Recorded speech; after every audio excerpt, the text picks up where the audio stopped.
Agriculture में क्या हाल है, हमारी जीडीपी पूरी नीचे गिर गई।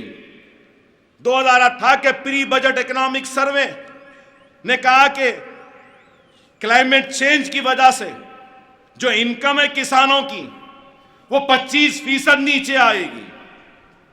किसान अपनी खेतियों को छोड़कर शहर का रुख कर रहा।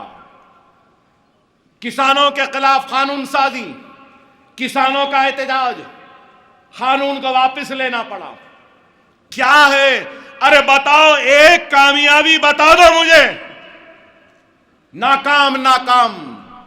और अपनी नाकामी को जब हम मंजर आम पर लाते हैं तो हमसे दुश्मनी की जाती है। Black money, demonetisation, black money चला जाएगा, ऐसा हो जाएगा। कहां हुआ? बैंक्स डूब रहे हैं। पंजाब नेशनल बैंक का क्या हुआ? हजारों करोड़ का चूना लगाकर मेल चौकसी भाग गया, वो मालविया उन्हें भाग गया, वो दूसरा इन्हें भाग गया। परसों एक और एक आया है, 23,000 करोड़ का चूना लगा गया। अरे अपने आप को चौकीदार कहते थे, वारे चौकीदार क्या चौकीदारी कर रहा है? बैंक को चूना लगा रहे हैं लोग, चौकीदार बस खड़ा है, गले में सीटी है मगर बजा रहा ही नहीं है।